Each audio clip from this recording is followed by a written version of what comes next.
आज सुनी गुरुवार की व्रत कथा। कथा के अनुसार प्राचीन काल की बात है। किसी राज्य में एक बड़ा प्रतापी और दानी राजा राज करता था। वह हर गुरुवार को व्रत रखकर दीन दुखियों की मदद करके पुण्य प्राप्त करता था। परंतु ये बात उसकी रानी को अच्छी नहीं लगती थी। वह न तो व्रत करती थी और न ही दान पुण्य में विश्वास रखती थी।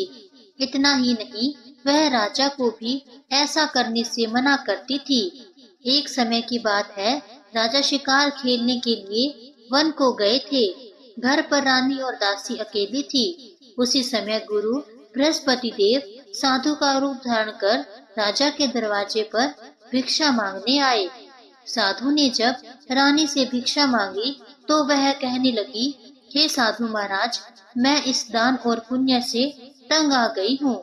आप कोई ऐसा उपाय बताएं जिससे कि मेरा सारा धन नष्ट हो जाए और मैं आराम से रह सकूं। इतना सुनकर बृहस्पति देव ने कहा, हे देवी, तुम बड़ी विचित्र हो। संतान और धन से कोई दुखी होता है क्या? अगर अधिक धन है तो इसे शुभ कार्यों में लगाओ, कुंवारी कन्याओं का विवाह करवाओ, विद्यालय और बाग बगीचे का निर्माण करवाओ, जिससे तुम्हारे दोनों लोग सुधरें। परंतु साधु की इन बातों से रानी को कोई खुशी नहीं हुई। उसने कहा कि मुझे ऐसे धन की आवश्यकता नहीं है जिसे मैं दान दूं और जिसे संभालने में मेरा सारा समय नष्ट हो जाए। तब साधु ने कहा, अगर तुम्हारी ऐसी इच्छा है तो मैं तुम्हें जैसा बताता हूँ तुम वैसा ही करना। गुरुवार के दिन तुम घर को गोबर से लीपना, अपने बालों को पीली मिट्टी से धोना, राजा से हजामत बनाने को कहना, भोजन में मांस मदिरा का प्रयोग करना, कपड़े धोबी के यहाँ धुलने देना। इस प्रकार 7 बृहस्पतिवार करने से तुम्हारा समस्त धन नष्ट हो जाएगा। इतना कहकर साधु के रूप में बृहस्पति देव अंतर ध्यान हो गए।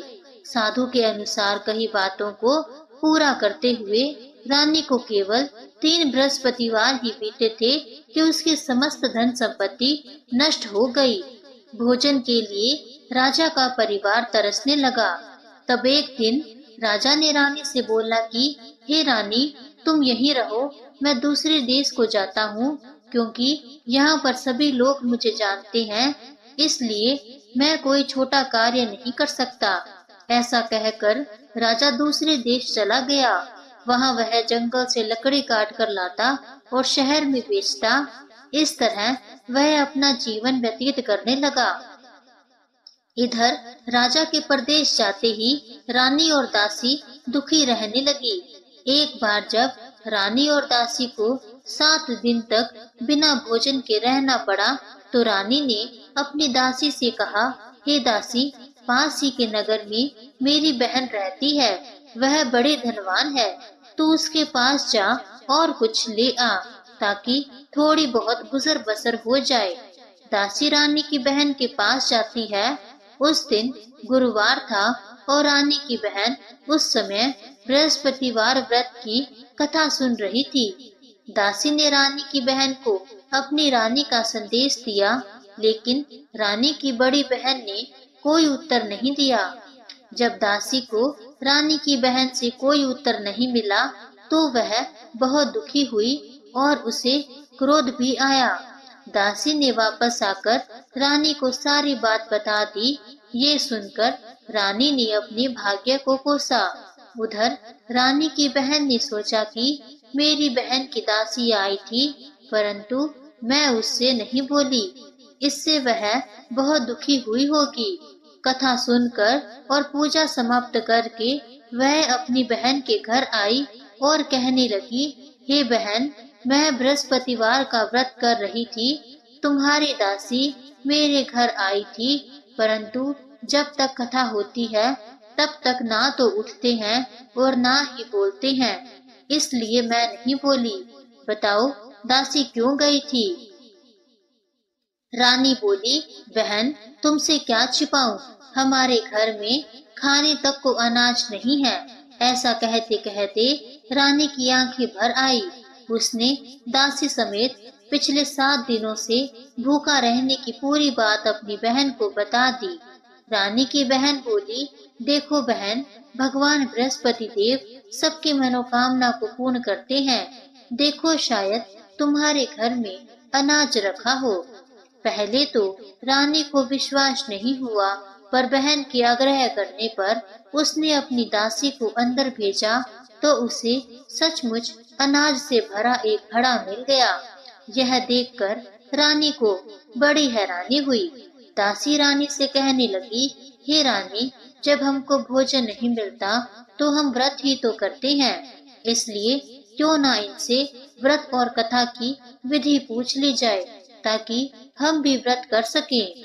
तब रानी ने अपनी बहन से बृहस्पतिवार व्रत के बारे में पूछा। उसकी बहन ने बताया, बृहस्पतिवार के व्रत में चने की दाल और मुनक्का केले की जड़ में अर्पित करें तथा दीपक जलाएं, व्रत कथा सुने और पीला भोजन ही करें। इससे बृहस्पति देव और भगवान विष्णु प्रसन्न होते हैं।